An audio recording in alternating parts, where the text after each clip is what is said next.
old phenomenon that's hitting me hard in the ass. Ask me why? Because once you begin to grow up, they'll start feeding you rancid butter with slurpy noodles and tell you fairy tales about Adolf Hitler, or maybe smiling and milder versions of him like Donald Trump. And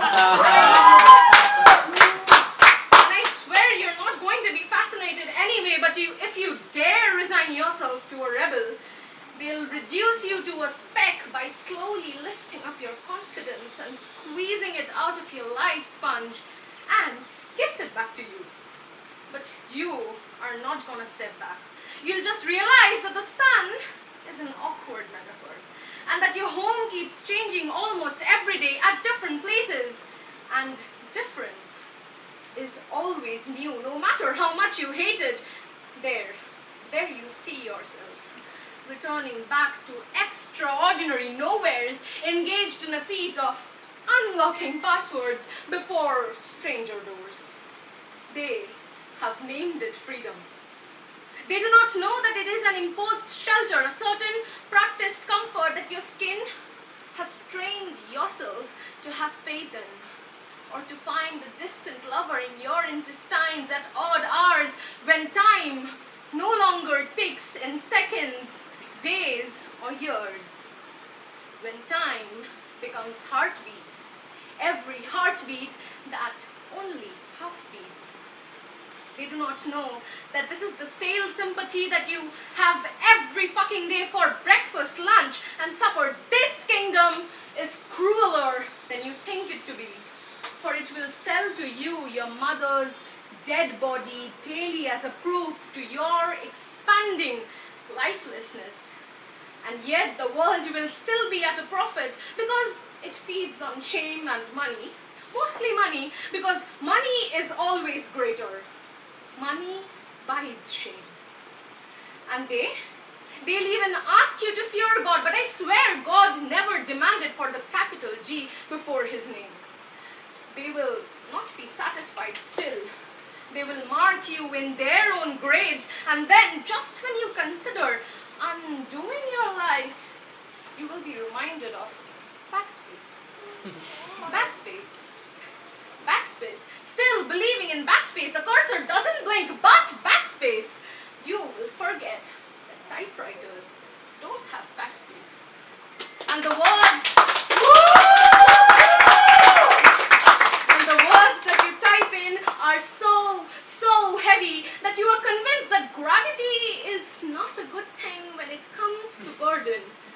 And then when your right shoulder feels slightly heavier, you will incline and incline and incline until they who cast their what responsibilities on you succeed in bending your spine.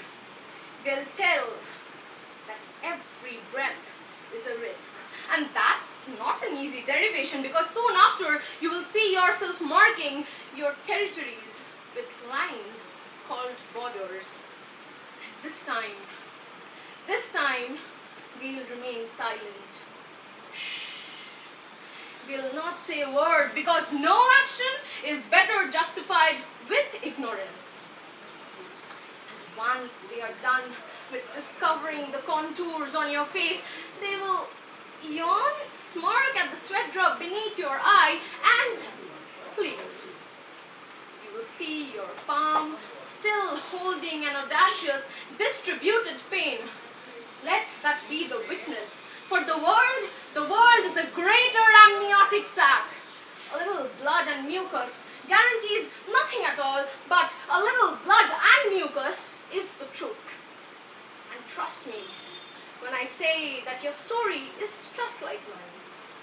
We all exist like the lines on our palms, conditioning ourselves to occasional blood tattoos on our wrists, our birthmarks. And before they say, "Honey, could you please do it for me?"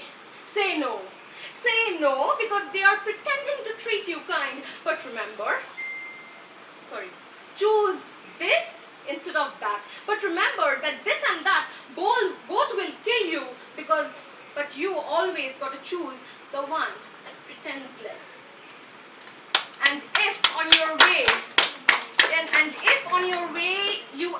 meet a soul, please don't cry.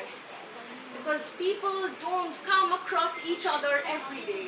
If they do, often it turns out to be a holocaust, and if they must, they will not, because they will shatter you and store you in aquariums for display. But no matter how much they confuse, fuck you, because you cannot afford to give up, because I cannot afford to give up, because we were not born to give up.